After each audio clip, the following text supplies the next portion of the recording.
네, 오늘 로마서 1장 18절부터 32절을 함께 봉독했습니다. 오늘 제목은 하나님의 복음이라는 제목입니다. 어, 예수 믿는 사람들이 사실은 하나님께 기도도 하고 또 어떤 바램도 있고 또 인생을 살아가는 목적들도 있고요. 또 예배하면서 또 하나님의 은혜도 구하기도 합니다. 그런데 이렇게 살아가는 모습들, 특히 복음 속에 있는 청년 전문인 산업인들을 놓고 볼 때, 다른 것은 떠나서 뭔가 쫓기고 상대적으로 열등감을 느끼고 또 뭔가 현실 속에서 오는 어려움 때문에 자꾸 이렇게 패배의식이 오거나 또 이제는 뭐 20대가 아니라 30대, 40대, 50대 이렇게 넘어가면 어, 뭔가 이렇게 막 방황하는 것도 이제는 사치예요. 뭔가 꾸준히 자기 인생의 중요한 방향을 두고 뭔가 다져지고 결과를 좀 이뤄내야 되고 또 그런 어떤 인생의 시기들이 이제 막 온단 말이에요. 안 그러면 그냥 하루하루 그냥 연명하게 바쁘거든. 그렇다 보면 뭐 전도도 생각하고 선교도 생각하지만 하루를 버텨나가기도 쉽지 않은 거예요. 그래서 로마서를 읽어가는 가운데 하나님께서 복음으로 역사하시는 그 축복이 얼마나 놀라운 일인지 그게 우리 인생의 삶 속에 체험되어지고 그리고 복음으로 사라지는 믿음으로 사라지는 그 은혜가 우리에게 회복되어야 될 줄로 믿습니다. 믿음은 우리에게 주어진 거예요, 이미. 예수 그리스도를 믿는 믿음은. 그 믿음으로 삶을 살아갈 만큼 복음의 능력이 임하도록 역사하실 줄로 믿습니다. 그래서 예수님이 아무리 설명해도 못 알아들으니까 유대인들과 바리새인들이 천국은 이와 같으니라 하면서 여러 비유 중에 천국은 밭에 감추인 보화와 같으니라 이렇게 말씀하셨어요. 마태복음 13장인가 이렇게 보면 무슨 얘기냐면 이스라엘은 막 전쟁이 많으니까 유대인들은 자기 수입이 100만 원이다. 그러면 헌금을 다 드리고 11조 이런 걸 드리고 나온 돈이 뭐 200만 원이 수입인데 100만 원이 남아 있다 그러면 3분의 1은 뭔가 공부하고 미래를 위해서 하는데 이제 쓰고 3분의 1은 저축을 해요. 꼭. 그리고 3분의 1을 가지고 이제 삶을 살거든요. 그 빚지는 일이 없어. 근데 지금처럼 은행이 있으면 은행에다가 적금을 붓지 않겠어?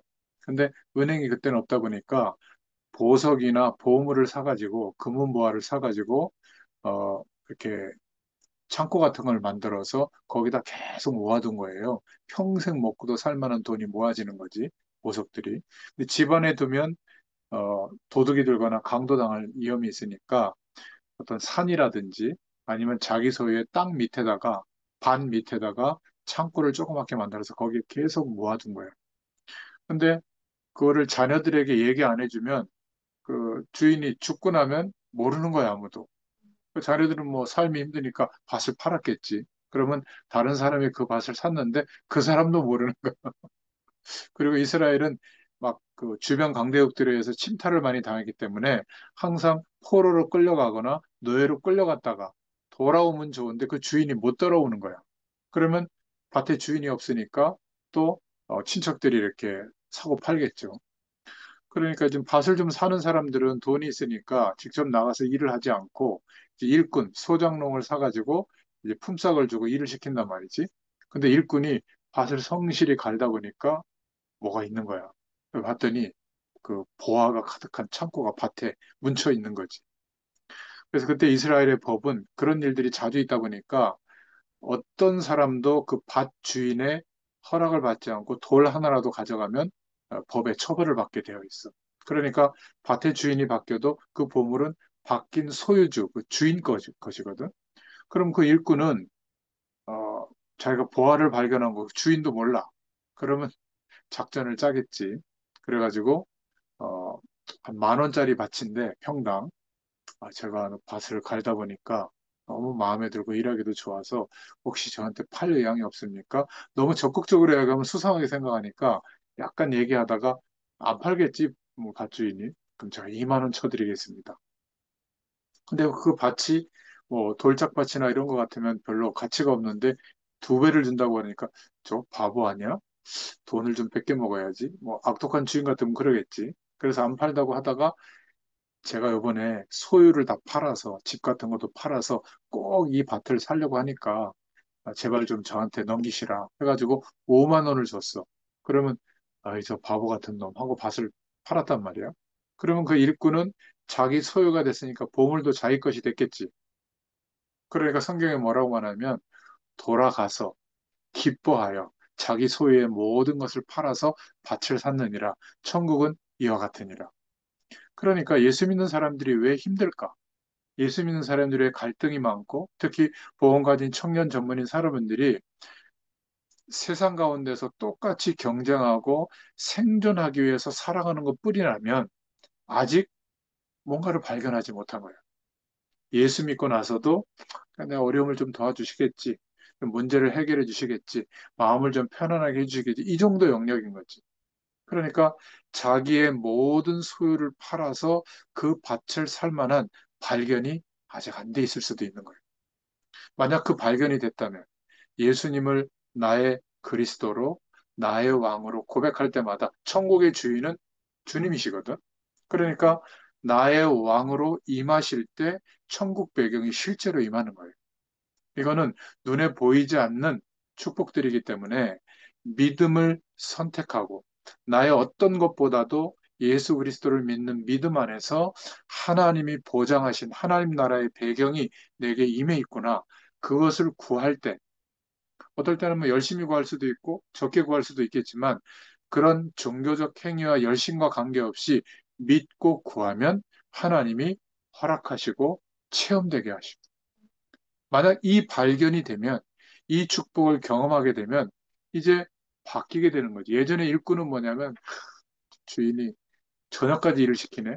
막 짜증나고 했는데 밭을 사기 전까지 어떻게 하겠어? 제가 일해드리죠.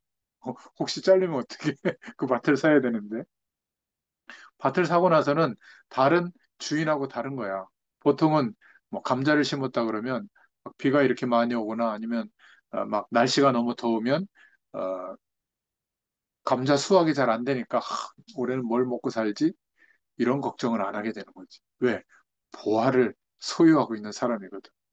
또 이 보화를 드러내놓고 파면 또 강도들이 덮칠까 봐 조금씩 조금씩 비밀스럽게 확인하겠지. 근데 옆집에서 와가지고 나한테 얘기도 안 하고 오이를 심어놨는데 오이를 따먹었어. 그러면 막 분쟁할까? 어? 왜 따먹었어? 막 다툴까? 아이, 먹으시라고. 막 풍년이 들면 그것 때문에 또 막 좋아하지도 않고 감자 막 나눠주고 말이지. 자세가 다른 거야. 그러니까 그 밭에 있는 뭐 잎이나 줄기를 누가 훼손했다. 옛날 같으면 막 내 소유를 막 그렇게 해서 할 텐데, 뭐 그럴 수 있죠. 뭐. 그러니까 용서하고 사랑하고 나눠주라. 성경에 이런 얘기 있잖아. 근데 보아밭을 발견하지 못한 사람은 이게 일이 되는 거야. 예배를 잘 드려라, 뭐 헌금 생활해라, 교회의 중요한 일을 같이 하자, 뭐 헌신하자. 이게 이제 힘든 거지. 그러니까 절을 가는 거야. 그냥 경치 좋은 곳에 가서 약수물 먹고 점심도 주잖아. 거기는 공짜로 뭐 풀 그런 거. 그러면 풍경 소리 땅그랑땅그랑 듣고 오면 뭔가 심신이 정화되어서 오는데 이 예배당은 말이지. 그래도 우리 교회는 좀 예쁘게라도 꾸며놨지. 보통 지하교회 이런 데 가면 막 곰팡이스러 있고 말이지. 그 개척교회를 가기 싫어하는 거지.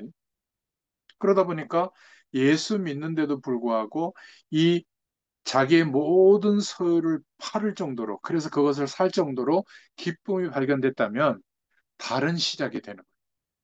이게 천국은 이와 같으니라. 이 천국이 우리에게 임해 있는데 대다수의 기독교인들이 이 축복을 아직 발견하지 못했기 때문에 힘들게 살고 있다.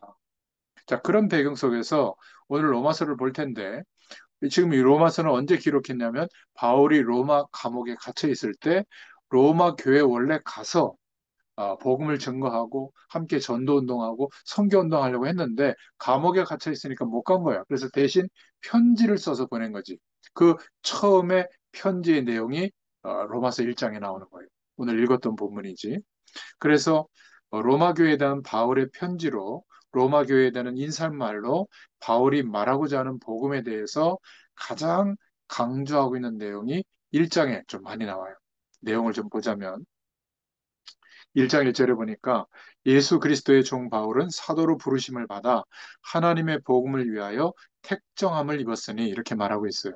자신은 복음을 위해서 구별됐다. 이렇게 편지에 말하고 있죠. 우리가 복음은 우리 자신의 모든 것을 다해서 전해야 될 가치가 있는 것으로 바울은 발견한 거예요. 아까 보화가 묻혀 있는 밭을 발견한 거지. 예수 그리스도의 의가 모든 것이구나. 이 영원한 하나님의 축복, 하나님 나라의 배경이 내게 임했는데 바로 예수님이 그리스도 되신 그 사실을 믿는 것이구나. 이제 이 발견이 있었던 거야. 그래서 하나님의 복음을 위하여 택정함을 입었으니 로마 교회에 직접 가고자 했지만 못 가는 상황에 대해서 편지로 복음을 잘 전달하고 있죠. 어, 그래서 로마서 1장 14절에는 이렇게 얘기했어요. 헬라인에게나 야만인이나 지혜 있는 자나 어리석은 자에게 다 내가 빚진 자라. 빚을 지면 어떻게 돼요? 마음이 막 불편하고 언제 빚을 갚지? 이렇게 미안한 마음도 있고 그렇잖아요. 헬라인이나 야만인들, 막 지혜 있는 자나 어리석은 자에게 바울은 항상 빚진 자의 마음으로 복음을 전해준 거예요. 왜냐하면 하나님의 그 축복이 너무나 큰데 너무 은혜로 거저받았기 때문에 항상 하나님께 빚진 마음이 있었던 거지. 그래서 바울은 자신이 모든 곳에 복음을 전해야 하는 사명이 있으며 그것을 빚진 자로 표현하고 있어요. 바울의 중심은 이 복음의 영광으로 가득했어요. 그래서 복음을 전하고 싶은 그 마음으로 살아갔던 거지. 대단한 귀족이었고 왕족 베냐민 가문의 출신이었고 우리로 말하면 하버드 문화생이었고 가말리엘의 문화생이고 또 청년 어떤 차세대 주자로서 쓸 수 있는 그런 중요한 위치에 있던 사람인데 예수 그리스도를 전하는 인생을 선택함으로 핍박을 받아서 마지막에는 완전히 십자가에서 거꾸로 달려서 죽는 순교하는 그런 인생을 스스로 선택했거든요. 근데 그거를 기뻐했어요. 왜 바울만 그러해야 될까? 보아밭을 발견한 하나님의 나라의 배경을 경험한 사람은 그리스도로 말미암아 모든 기독교인들이 그 중심이 복음으로 가득해서 어떻게 하면 이 축복을 알려줄 수 있을까? 결국은 그러한 보아밭이 발견되고 그 축복을 누리다 보니까 사랑할 수 있는 거예요. 하나님이 우리를 얼마나 사랑하는지가 경험되니까 우리가 다른 사람도 섬기고 사랑할 수 있는 것이지 서로 사랑해라. 불가능해요. 한 번은 해줄 수 있어. 용납하고 사랑할 수 있지만 지속적으로 사랑한다? 하나님의 그 크신 은혜와 사랑이 경험되지 않으면 불가능한 거죠. 왜 새벽에 그렇게 일어나서 말씀 좀 듣고 기도할까요? 하나님의 사랑을 또 확인해 보는 거지. 그러면 하루가 하나님의 사랑으로 가득해서 하나님 나라의 배경 속에서 내가 인도하고 있다는 것을 잊지 않고 있으니까 다른 인생을 사는 거지. 뭐 감자 그거 몇 개 가지고 싸우고 뭐 이파리 가지고 싸우고 밭에 물 대려고 싸우고 그거 안 해도 되는 거야. 정 갈등 구조가 생기면 까짓 거 뭐 양보해 버리고. 왜? 보화가 있으니까. 하나님이 함께하는 축복이 있으니까. 또 정말 중요한 일이 있으면 양보해 버리고. 인격이 훌륭해서 아니에요. 인격을 가지고는 못해. 그런데 너무나 영원한 축복, 하나님이 함께 하시는 은혜가 경험되다 보니까 그 성경에 말하는 내용들이 나도 지금 하고 있는 거야. 뭐 양보도 되고, 사랑도 해주고, 또 섬겨도 주고, 또 그렇게 예배가 많은데도 예배 가는 게 기쁘고 말이지. 이게 가능해지는 거예요. 그렇지 않고 해야만 복이 온다라고 해서 한다면 아마 힘들 거예요. 그렇지 않아요? 그래서 가슴 속에 무엇으로 우리가 가득한가? 이성으로 가득하면, 사랑으로 가득하면, 막 그런 것만 쫓겠죠. 아니면 뭐 성공으로 가득하면 늘 막 성공지향적으로 가겠죠. 우리의 가슴 속에 심령 안에 무엇으로 가득한가? 복음보다 더 좋은 다른 것이 우리 가슴에 있지 않을까? 그래서 청년 전문인 산업인들이 똑똑하고 열심히 하고 성실하게 최선을 다해서 사는데 하나님과 방향이 안 맞을 시기가 바로 이때예요. 내가 열심히 하거든, 주로. 하나님이 함께 하시는 축복 안에서 말씀이 주시는 깨닫게 하시는 방향을 따라 인도받는 것이 훨씬 빨라요. 잘 모를 때는 조금 천천히 가도 돼. 정말 그래요. 우리의 가슴 속에 성경이 말하는 복음이 우리에게 가득하기를 축원합니다. 그래서 참 감사한 것은 창세기부터 요한계시록까지 한번 복음 중심으로 읽어가 보자. 그래서 새벽에 도전하고 있잖아요. 어떤 때는 막 그, 이렇게 두세 시간 자고 일어날 때도 있고 그런데 또 말씀 증거하고 조금 기도하면 또 힘을 줘요. 물론 그 다음에 또 자요. 악착같이 뭐 버티는 건 아니고. 근데 벌써 민수기서에 이렇게 쭉 넘어오잖아요. 단순히 광야 생활이 아니라 이렇게 구체적으로 하나님이 지시하시고 인도하셨구나. 거기에 요 며칠 동안은 레위 지파에 대해서 나오잖아. 그렇게 정말 하나님의 일을 감당하는 주의 종들이 중요하구나. 그래서 다른 11지파를 계수하는 지면보다 레위 지파를 계수하고 그들이 맡겨진 일을 감당하는 것이 어떤 의미인가를 설명하는 내용이 더 많아요. 기록된 게 보면. 18평밖에 안 되는 성막을 위해서 2만 3천 명이나 봉사하게 만들어. 레위인들. 말도 안 되는 거지. 낭비 중에 낭비 아니에요? 근데 아니에요. 하나님이 함께 거하시는 성막을 중심으로 살아야 이스라엘 백성들은 가나안을 정복하거든. 그거를 알려주기 위해서 하나님이 일부러 그렇게 한 거예요. 오늘 우리는요, 별 볼일 없는 것 같지만 주일날 예배당을 중심으로 예배하고 한 주일이 시작되는 것이 계속 쌓이면 달라져요. 그리고 매일 흩어져서도 우리가 삶 속에서 예배하는 축복을 계속 누리면 달라져요. 특별한 액션을 취하지 않는데도 하나님의 나라가 임한 것을 경험하게 되고 보아밭을 늘 보고 있는 거야. 그러니까 경쟁할 사람이 없는 거죠. 굳이 막 악착같이 할 필요도 없고요. 그러나 정말 하나님이 원하시는 길이라면 내 인생을 드리는 수고가 되어지는 거예요. 근데 불신자들이 볼 때는 저 사람 참 열심히 산다. 저 목사님 참 열심히 한다. 밤 9시에 이 금호동까지 와가지고 참 저러고 계시는구나. 근데 그게 되는 거예요. 왜? 보아밭을 발견했고 그 축복을 전달해주고 싶으니까. 뭐 다리 쭉 펴고 있어요. 괜찮아. 그래서 복음 전하는 거예요. 사명, 의무 이러면요 정말 피곤해요. 몇 번 그냥 하다가 짐스러워서 막 도망가지. 그래서 2025년도 우리 복음의 교회 목표가 뭐죠? 아무것도 안 하는 거. 뭐 일을 하지 말라 그 말이 아니라 교회에서 어떤 노력 때문에 되어지는 게 아니라 천국 복음, 하나님의 나라가 내게 임했는데 이걸 한번 경험하고 구해보자.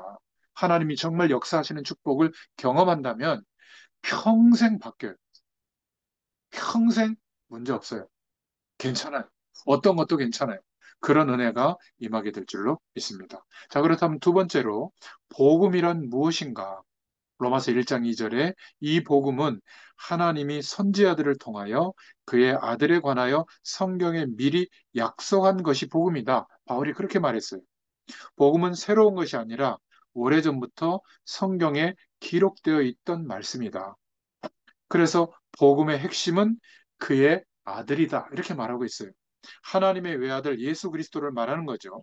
성경에는 이 복음이라는 단어가 104번 사용된다고 해요. 그런데 복음이라고 쓰여질 때가 제일 많고 그 다음은 그리스도의 복음 이렇게 사용되고요. 또 하나님의 복음, 하나님 나라의 복음 이렇게 사용이 되고 있어요. 그래서 복음은 구원을 말해요. 그 구원의 주 계획자는 성부 하나님이시죠. 그것을 실행하신 분은 그리스도시고 또 그것은 하나님 나라에 참여하는 것이라는 것을 의미하는 거예요. 그러니까 이 세상에서 죽어가는 사람들을 구원하시기 위해서 성부 하나님께서 구원을 계획하셨고 성자 예수님께서 그리스도로 오셔서 대속의 죽으심으로 우리를 구원해 주셨어요. 부활의 길을 열어주셨죠. 그리고 하나님 나라에 참여할 수 있는 길을 열어주신 거예요. 이것을 아는 것이 복음이다. 로마서가 말하고 있는 겁니다. 그래서 로마서 1장 17절에 죽어가는 세상 사람들을 그 죽음에서 벗어나기 위해 이런저런 일을 사람들은 막 열심히 하죠. 행복해지려고. 세상에서의 아픔을 벗어나기 위해 이런저런 일을 합니다. 제가 차를 대놓고 그렇게 쭉 오다 보면 그 9시에도 그 마시는 분들을 쫙 있더라고요. 그러니까. 아무리 마셔도 이제 잠자고 일어나면 또 현실이 시작되면 또 괴로운 거 아니겠어요? 그러니까 어, 그런 것에서 헤어날 수 있는 방법이 아닌데 사람들은 막 이리저리 헤매고 있죠. 그런데 오늘 17절에 복음에는 하나님의 의가 나타나서 이렇게 말하고 있죠. 복음, 예수님이 그리스도 되신 그 복음만이 하나님께서 제시한 길이에요. 사람들이 헤어날 수 없기 때문에 하나님께서는 사람들을 위해서 특별한 길을 준비하셨고 그 길이 바로 복음이다. 그래서 1장 16절에 보면 복음은 모든 믿는 자에게 구원을 주시는 하나님의 능력이 됩니다. 복음이 능력이에요. 우리가 믿음으로 살아야 복음도 알게 되는 거예요. 맨날 술 마시고 있는데 어떻게 복음을 깨닫겠어요? 그렇죠? 아침에 그래도 수영 때문에 새벽 말씀을 이렇게 듣고 또 오고 가면서 듣고 한번 해보세요. 별거 아닌 것 같아도요. 이상하게 믿음이 굳건해질 거예요. 복음은 믿음으로 가는 길이에요. 그래서 믿음을 알았다면 예수 그리스도를 믿는 믿음이 있다면 이제는 믿음으로 살아가는 도전을 해야 돼요. 오직 의인은 믿음으로 말미암아 어떻게 해요? 살아가는 거예요. 살리라. 말씀처럼 믿음으로 살아야 합니다. 믿음으로 살아야 복음을 더 깨닫게 돼요. 믿음으로 우리가 살고 있는가 점검해 봐야 돼요. 내 자신의 뜻대로 살지 말고 그리스도를 믿는 믿음으로 살아갈 수 있도록 그래서 하나님께 기도하는 거죠. 복음은 하나님의 구원과 그리스도의 속죄를 아는 것이며 그 영원한 하나님 나라에 들어가는 거예요. 지금 임해 있는 것이죠. 그리고 그것에 따라서 그 믿음으로 사는 일에 주의를 기울이는 것이 중요해요. 그래야 복음이 나에게 복음의 능력이 되는 겁니다. 구원의 길, 복음을 아는 것은 가장 큰 축복인 줄로 믿습니다. 그래서 하나님께서 죽어가는 이들을 위해서 특별히 마련하신 구원의 길, 복음을 아는 것은 참으로 큰 복이에요. 많은 사람들이 열심히 교회에서 예배드리고 뭐 참여하고 하는데 과연 예수님을 그리스도로 믿는 이 복음에 대한 가치를 얼마나 알고 있을까? 복음을 더 알기를 원한다. 이런 마음이 있는 사람은 가장 큰 축복이에요. 바울은 이것을 위해서 모든 생을 걸은 거예요. 우리는 어떠한가? 우리도 모든 인생을 복음의 가치와 하나님의 영광을 위해서 살아갈 수 있도록 힘을 쏟을 수 있기를 바랍니다. 그래야 믿음으로 사라지는 은혜가 임하게 돼요. 하나님의 능력으로 구원의 축복을 누리게 될 줄로 믿습니다. 근데 오늘 1장에는 이런 축복도 얘기하지만 1장 18절부터 오늘 32절을 읽었는데 하나님의 진노에 대해서도 말씀하고 있어요. 바울은 하나님의 의를 모르는 사람들이 가고 있는 길에 대해서 바로 여기에서 말하고 있는데 그 길은 하나님의 진노가 임하는 길이다. 그래서 1장 18절에 불의로 진리를 막는 것에 대해서 진노하신다. 세상은 어떤 것도 저절로 된 것은 없죠. 이 세상을 창조하신 창조주가 있어요. 그리고 세상의 모든 일에 법이 있듯이 이 세상의 가장 최고봉에 속하는 인간에게도 역시 법이 있는데 그런데 사람이 창조주를 알지 못하고 하나님을 만나고 함께하고 예배하고 교제하는 것이 인간에게 정해진 창조 원리거든요. 물을 떠난 물고기는 죽게 되는 것처럼 영원한 생명을 회복하고 영원한 하나님과 함께하는 축복 안에서 사는 게 인간의 정의예요. 그런데 이거를 모르면 어떻게 되어지죠? 하나님의 진노가 불의로 진리를 막는 사람들의 모든 경건하지 않음과 불의에 대하여 하늘로부터 나타나나니 이렇게 말하고 있죠. 하나님의 법을 알지 못하고 살고 있다. 이것은 안타까운 일이고 죄스러운 일이다. 돈만 있으면 된다. 예쁘면 된다. 좋은 사람 만나면 된다. 뭐 나쁜 건 아닌데 하나님 없는 그런 기준을 열심히 가지고 살았더니 성공했더라. 뭐 이름을 기억할 수 있는 사람을 예를 들어서 미안하지만 그랬더니 뭐 얼굴을 뜯어 고쳐서라도 예뻐졌더니 뭐 대통령 될 사람을 만났다. 그래서 대통령이 됐다 남편이. 그래 봐야 결과가 어때요? 우리 모든 국민이 지금 보고 있잖아요. 정말 대단한 사람들이에요. 훌륭한 분들입니다, 세상적으로. 그런데 불의로 진리를 막는 일을 했잖아요. 온갖 점술과 이상한 주술은 영매들은 다 동원해서 국가를 동원해 가지고 뭔가 이익을 보려고 하는 그런 일을 막 했단 말이죠. 지금 막 샅샅이 조사를 받고 있잖아요. 얼마나 부끄러운 일을 당하는지 몰라요. 참 너무 안타까운 겁니다. 분명히 그 주변에 예수 믿는 사람도 있었고 성경책 들고 목사님한테 기도까지 받았더라고. 참 그런데도 불구하고 그런 참 안타까운 입장에 있는 것을 볼 때 말씀이 맞구나. 세상을 창조하신 하나님께서 그 불의에 대해 진리를 막는 것에 대해서 진노하신다. 그러면서 1장 20절에 나는 창조주가 계신지 알지 못했는데 이렇게 변명할 수도 있는데 바울이 말한 거예요. 20절에 창세로부터 그의 보이지 아니하는 것들 곧 그의 영원하신 능력과 신성이 그가 만드신 만물에 분명히 보여 알려졌나니 그러므로 그들이 핑계하지 못할지니라. 여러분, 시골에 가서 밤하늘의 별을 한번 보세요. 가득 찬 그 별. 우리가 그 눈에 보일 때까지 벌써 1억 년이 지나서 막 온 그 별빛도 있잖아요. 그 어마어마한 창조를 어떻게 자연적으로 이루어졌겠어요? 창조주가 계신다. 그랜드 캐년 같은데 그 골짜기 계곡을 보면 와, 정말 이건 하나님이 하셨다. 뭐 이런 고백을 하거든요. 자연의 경이로움과 이런 것들을 볼 때. 그러니까 하나님이 그리스도를 통해서 하나님을 알지 못하더라도 이미 그들이 창조주 하나님에 대해서 알 수 있도록 분명히 보여줬다. 핑계하지 못할지니라 이렇게 말하고 있어요. 바울의 주장대로 사람들에게 신에 대한 개념은 보편화되어 있었던 거예요.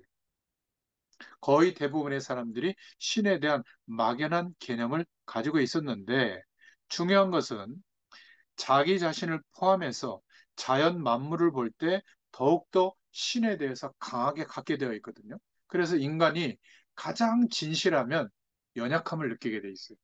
그리고 신적 존재를 갈구하게 되어 있어요. 그래서 다 종교심이 있는 거예요. 인간에게는. 그러다 보니까 우상을 만들고 종교를 만들고 섬기게 되는 것이죠. 그런데 참 놀라운 것은 이 사람들에게 허락되어진 신에 대한 인식을 가지고 무엇을 했을까? 로마서 1장 23절에 보면 썩어지지 아니하는 하나님의 영광을 썩어질 사람의 형상, 사람과 새의 형상, 짐승의 형상, 기어다니는 동물 모양의 우상으로 바꾸었느니라. 하나님께 그 영광을 돌려야 되는데 오히려 자신들의 목적과 이익을 이루어주는 신의 형상을 만들어 가지고 동물과 여러 형상으로 만들어서 섬기게 된 거예요.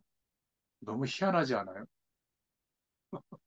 말씀을 전해도 안 믿고 자기들이 주물의 틀에 부어서 만든 그 형상에다 가서 빌어요.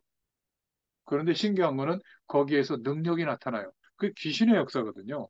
사람들은 그게 막 어떤 조물주가 역사에서 일어나는 응답이라고 생각하거든요. 그것은 뭐라고 말하냐면 불의로 진리를 막는 사람들이라고 표현하고 있는 거예요. 로마서 1장에. 손으로 하루를 이렇게 가릴 수가 있죠, 하늘을. 근데 하늘이 가려진 거예요. 눈앞에 놓인 손바닥은 하늘을 가릴 수 있는 것처럼 보이지만 그것은 자기의 눈을 가린 것이죠. 불의의 불의로 진리를 막는 세상의 많은 것들이 정말 진리인 것처럼 보이지만 그것은 하나님의 영광을 가릴 수 있는 내용이 되지 못해요. 그래서 이런 사람들을 하나님이 그 마음에 두기를 사람들이 하나님을 그 마음에 두기를 싫어해서 왜냐하면 자기들이 하고 싶은 대로 살아야 되는데 하나님이 계시다고 인정하면 그렇게 못 살잖아요. 그러니까 하나님이 없다라고 생각하고 살고 있는데 그대로 버려둔 거예요. 그런 사람들은 하나님이. 그러니까 사람들은 창조주의 말씀대로가 아니라 자기 본능대로 살고 싶어 하죠. 내가 원하는 대로. 여러분, 내가 원하는 대로 할 수 있으면 어떻게 되는 줄 알아요? 범죄를 저질러요. 왜? 어떤 물건들이 가치가 있죠. 아무나 가질 수 없는 게 명품들이잖아요. 그 홈쇼핑 보면 자 이제 1분 남았습니다 하면 막 아주머니들이 막 거기 막 하잖아요. 구매하잖아요. 근데 24시간 항상 살 수 있다. 안 사요. 희소성이 있어야 되거든요. 그러니까 사람들은 열심히 노력해서 희소성 있는 것을 얻으면 된다고 생각하는 거예요. 더 많이 가지면 된다고 생각하는 거예요. 그러면서 자기 멋대로 살고 싶어 하는 거예요. 하나님이 계시면 그게 안 되니까 없다라고 생각하는 거죠. 하나님이 없어야 자기대로 살 수 있으니까. 그래서 정욕대로 부끄러운 모습대로 살고 있다.